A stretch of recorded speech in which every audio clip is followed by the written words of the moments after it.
com o programa Viva Saúde, hoje conhecendo um pouco mais sobre a doença de Alzheimer, tirando dúvidas, mergulhando um pouco nessa doença que afeta tantos idosos. Olha só, gente, segundo o Ministério da Saúde, para você ter uma ideia, ela tem uma prevalência muito alta no grupo de pessoas com 65 anos ou mais. Segundo o Ministério da Saúde, é de 11,5%, ou seja, a gente realmente precisa buscar mais conhecimento, né? Precisa estar perto, né, dessa doença e conhecer bem os seus mecanismos. Doutora Ana Laura, a gente conversou bastante no primeiro bloco, mas ainda não se esgotou, temos mais dúvidas. Conta um pouquinho para a gente como doutora Ana Laura, o curso dessa doença. Existem estágios da doença de Alzheimer? Ou ela já chega de forma brusca? Como é que é? Explica para a gente. A doença de Alzheimer ela é dividida em 3 fases, a fase leve, a fase moderada e a fase grave. Na fase leve, ou fase inicial, a gente encontra um paciente num quadro típico, um quadro mais comum, um paciente com perda de memória, como eu já falei, para fatos mais recentes, um paciente que ele está com um prejuízo para fazer algumas atividades do dia a dia, um paciente que também começa a ter alguns quadros de desorientação. Nessa fase, ele também pode apresentar algumas alterações de humor. Então, muitos pacientes abrem, como a gente diz, abre o quadro de Alzheimer apresentando sintomas de depressão. O paciente começa a ficar mais introspectivo, começa a ficar mais desmotivado, muitas vezes mais irritado, e aí a família percebe essa mudança e procura uma assistência médica. Então, isso é nessa fase inicial. As perdas funcionais, o prejuízo no dia a dia do paciente já existe, mas de uma forma mais discreta. E aí levam-se alguns anos, dependendo do paciente, dependendo do tipo de suporte que ele tem, o tipo de tratamento que ele recebe, de acompanhamento e até de suas outras comorbidades, ele leva aí em torno de 4, 5 anos nessa fase. E aí passa-se para a fase moderada da doença, que é uma fase onde você vai ter uma piora cognitiva, então a gente começa a ter prejuízo de outras funções cognitivas, o paciente já começa a ter alguns prejuízos de linguagem, esquecendo palavras, trocando palavras, começa a ter dificuldades em atividades motoras mais complexas, então dirigir para ele talvez já tenha uma dificuldade maior, que ele não consegue fazer a parte motora, né, de passar a marcha, enfim, da direção. E o paciente começa a ter também mais dificuldades, alterações, na verdade, de humor e de comportamento. Então, é um paciente que pode começar a ter quadros de alucinações, então, tendo visões de coisas que não existem. O paciente pode ter o que a gente chama de perambulação, então, ele começa a ter, né, dar caminhadas dentro de casa ou fora de casa, sem um destino. O paciente pode ter alterações do sono, tanto hipersonia, dormindo muito, como insônias, então perdendo sono, tendo dificuldade para iniciar o sono, várias alterações comportamentais e de humor. E o prejuízo na funcionalidade, ele vai ficando cada vez mais dependente.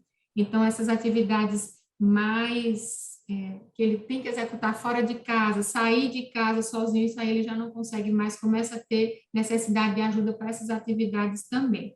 E aí passa-se para a fase avançada ou fase grave da doença, onde a gente tem, né, um complexo de sinais e de sintomas que são bem característicos. O paciente ele começa a ter dificuldade para atividades mais básicas, então o próprio caminhar começa a ficar mais difícil para ele, o paciente começa a ter dificuldade na deglutição, e aí a gente vê muitas situações de o paciente ficar realmente restrito ao leito, ele fica acamado, precisando de assistência para todas as suas funções, todas as suas atividades. Doutora Ana Laura, mas a gente sabe também que nem toda demência vai ser um quadro de Alzheimer, né?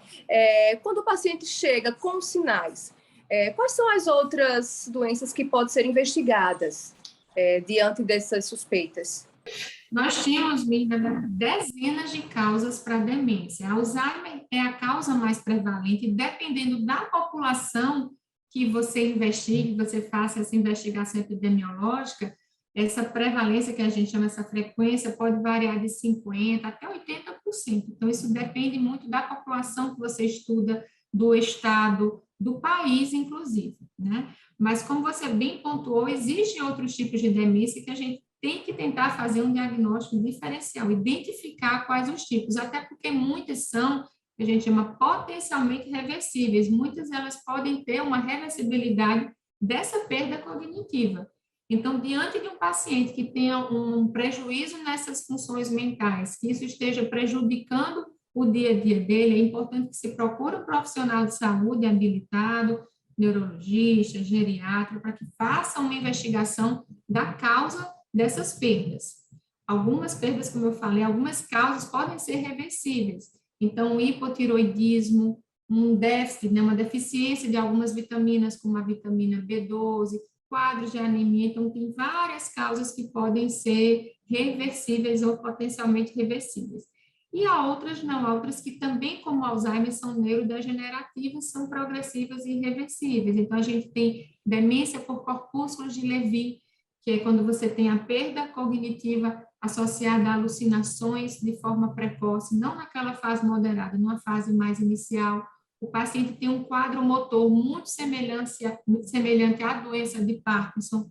Nós temos demência que chama frontotemporal, que é um grupo de demências que pode ter tanto alterações precoces de linguagem, como também alterações precoces de comportamento. O paciente muda completamente sua forma de ser. Então, tem vários tipos de demência. Demência vascular, que pode acontecer depois de um quadro de um acidente vascular encefálico, né, que o pessoal chama o AVC, ou mesmo pequenos AVCs, uma doença que a gente chama microangiopatia. Você tem várias lesões, microlesões vasculares, também podem desencadear quadros de demência. Então, numa situação dessa, é importante que se procure uma assistência para que seja investigado não só a síndrome, mas também a causa. Pois é, então volta àquela velha história, né? A gente realmente precisa buscar ajuda, precisa buscar um diagnóstico o mais cedo possível, porque, como a doutora Ana Laura falou, né, não tem cura o Alzheimer, mas algumas outras causas de demência podem ter cura, né? Então, realmente é importante que a gente tente buscar o mais cedo possível o diagnóstico, né, e busque realmente os profissionais, inclusive no SUS, o SUS que oferece o tratamento, o SUS que oferece todo o suporte. Você que está em casa, está nos ouvindo, se tem alguma suspeita, não deixe de buscar a unidade de saúde que está perto de você. Conte as suas queixas e busque realmente um atendimento até você tirar as suas dúvidas, até tudo ficar esclarecido. Porque é assim, né, doutora Ana Laura, a gente tem que cuidar, né, o mais cedo possível, para até quando se diagnostica, para evitar maiores danos, para tentar retardar ao máximo, né, a agressividade da doença, né? E quanto mais cedo você institui o tratamento não farmacológico, medicamentoso, a gente consegue resgatar algumas funções, a gente consegue diminuir a velocidade da doença. Doutora Ana Laura, ano passado muito se falou sobre a medicação aducanumab. Isso mesmo, eu anotei aqui para a gente não esquecer de perguntar sobre ela. E muito se falou, inclusive se especulou que seria a cura do Alzheimer.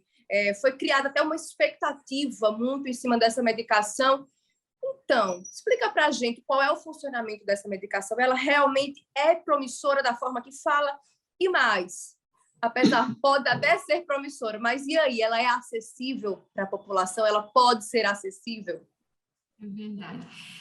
Veja bem, Nina, a última medicação aprovada para tratamento da doença de Alzheimer já tem quase 20 anos, foi em 2003.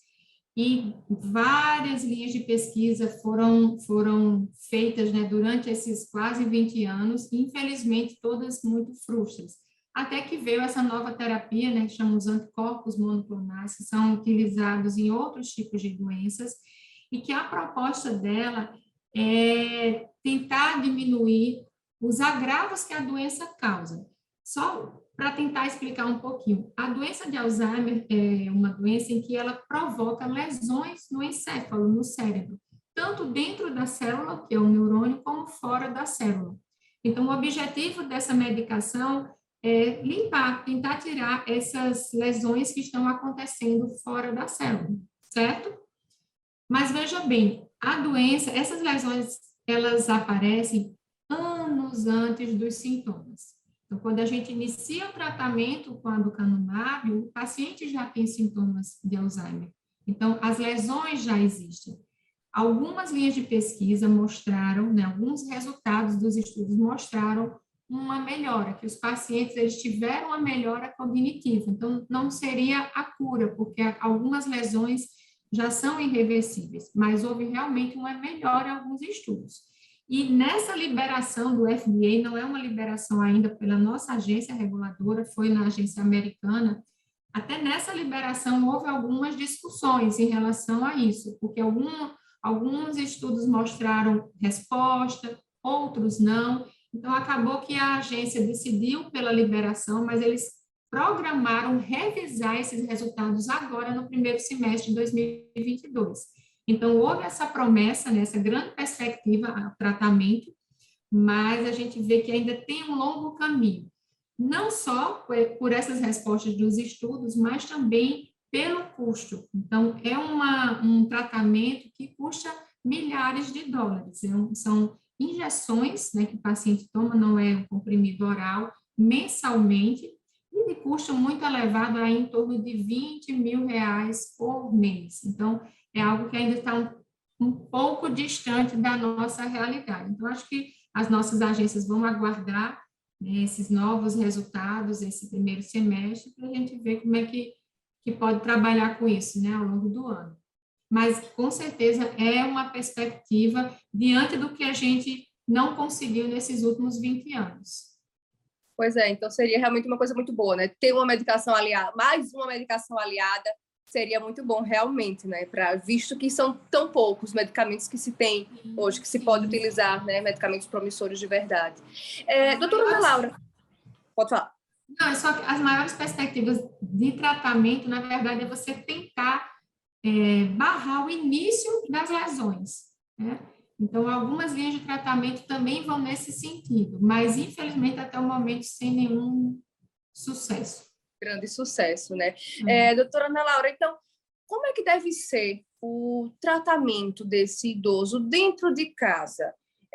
E aí, as famílias que vão receber essas pessoas, os cuidadores que estarão com essas pessoas, muitas vezes elas não sabem lidar, muitas vezes acabam até infantilizando antes da hora, ou que tem algum momento que se possa fazer isso, infantilizando, ou mesmo perdendo um pouco a paciência, né, com essas pessoas. Como é que deve ser esse cuidado? A gente sabe também que a gente precisa entender que realmente é uma sobrecarga, né? É difícil cuidar também, né? Não é fácil para ninguém, de uma hora para outra, estar à frente do cuidado de uma pessoa que vai começando a precisar cada vez mais, né, de cuidados de outras pessoas. Mas qual seria a melhor forma das famílias encararem essa situação, a se adaptarem de forma mais suave à atual condição do seu parente, do seu familiar, que tantas vezes é um pai, tantas vezes é uma mãe, alguém que a gente ama tanto, não é?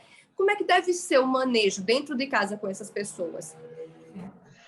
A primeira dica que eu sempre dou para os familiares é resiliência.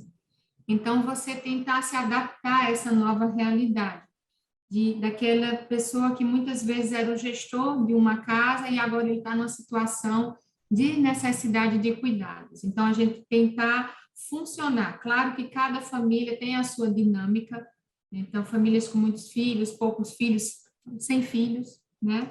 Mas aí a gente sempre tenta dar essa orientação, tente se adaptar da melhor forma a cada situação e a cada fase. Um segundo ponto é tentar organizar a rotina desse idoso. Quanto mais esse idoso ele tiver uma rotina em relação a horários de alimentação, atividades estimulantes durante o dia, especialmente prazerosas, é um idoso que ele vai ter uma melhor qualidade de vida, é uma doença que provavelmente vai ter menos até sintomas de humor comportamentais, né? Então, a gente sempre trabalha junto também com a terapia ocupacional, né? Naquela equipe que eu te falei sobre a equipe multidisciplinar, a terapia ocupacional é importantíssima, porque ela age nessa organização da rotina do paciente idoso e de também fazer estimulação cognitiva, então de dar funções, de dar atividades para esse idoso, para que ele faça durante o dia, ocupe o tempo, diminua a ociosidade do indivíduo, diminua a monotonia do dia a dia dele, e assim ele com certeza vai ficar mais tranquilo, com menos ansiedade, deixando também a família mais tranquila, né? Então, um idoso que tenha a sua ansiedade controlada é um cuidador também que vai estar mais tranquilo, então acaba que uma coisa depende muito da outra. E tem alguns grupos de apoio também aos cuidadores, que por mais que você tenha um bom ambiente domiciliar, um bom ambiente doméstico, mas gera uma sobrecarga, né? Uma sobrecarga física, porque muitas vezes você tem que cuidar daquele indivíduo, da parte da higiene, né? Enfim, cuidar da alimentação dele. Você tem também uma sobrecarga mental e emocional. Então, há grupos, né, a própria Associação Brasileira de Alzheimer e alguns hospitais, alguns serviços de geriatria têm esses grupos de apoio aos pacientes, aos cuidadores de indivíduos com demência, né, para a gente conseguir que eles compartilhem as suas experiências, né? Quantas e quantas vezes a gente coloca os familiares para conversar e, às vezes, uma solução que uma família encontrou para aquela alteração pode ser utilizada em outra. Então, é mais ou menos por aí que a gente orienta as famílias, né? Para que eles tenham paciência, resiliência, organizem a rotina do seu idoso e tentem estimular sempre com bons estímulos que sejam prazerosos para ele. Doutora Ana Laura, muito obrigada pelas suas informações, obrigada pela entrevista. Eu tenho certeza que quem está nos acompanhando gostou bastante. Eu adorei conhecer um pouco mais sobre o Alzheimer. A gente realmente tem que buscar se inteirar, né, dessas doenças que têm uma prevalência muito significativa na nossa sociedade. É importante que a gente realmente conheça. Obrigada mais uma vez pelos seus esclarecimentos. Eu que agradeço o convite. Quanto mais a gente fala do tema, mais a gente tenta tirar alguns mitos, alguns preconceitos, né? Como você mesma falou em relação à infantilização do idoso, é um indivíduo que é dependente quando ele tem um quadro de demência, mas ele ainda deve preservar a sua autonomia. Então, que a gente sempre tente cuidar desses idosos assim, cuidando, mas preservando sempre essa autonomia. Obrigada. Pois é, isso mesmo, preservando essa autonomia, a dignidade. Pois é, gente, colocando amor em tudo aquilo que a gente faz, colocando amor nesse cuidado, as coisas podem sim, ficando um pouco mais simples e se clareando, né? Quando a gente se dispõe, quando a gente se abre ao cuidado, quando a gente se abre realmente a amar o outro, a gente vai conseguindo encontrar as melhores saídas, as melhores soluções, envolvendo outras pessoas que estão ao nosso redor, que podemos contar, não é mesmo? Dividindo as tarefas, porque não? Muitas vezes nós podemos, claro, outras vezes a gente sabe que alguém vai ficar mais sobrecarregado. Mas, enfim, é isso, é tentando somar esse cuidado, tentando amar um pouco mais, e a gente vai conseguindo aí vivenciar essas experiências que a vida nos coloca. Um beijo grande, a gente se encontra no próximo programa Viva Saúde com outros temas maravilhosos, outros temas importantes que a gente precisa conhecer mais. Até a próxima!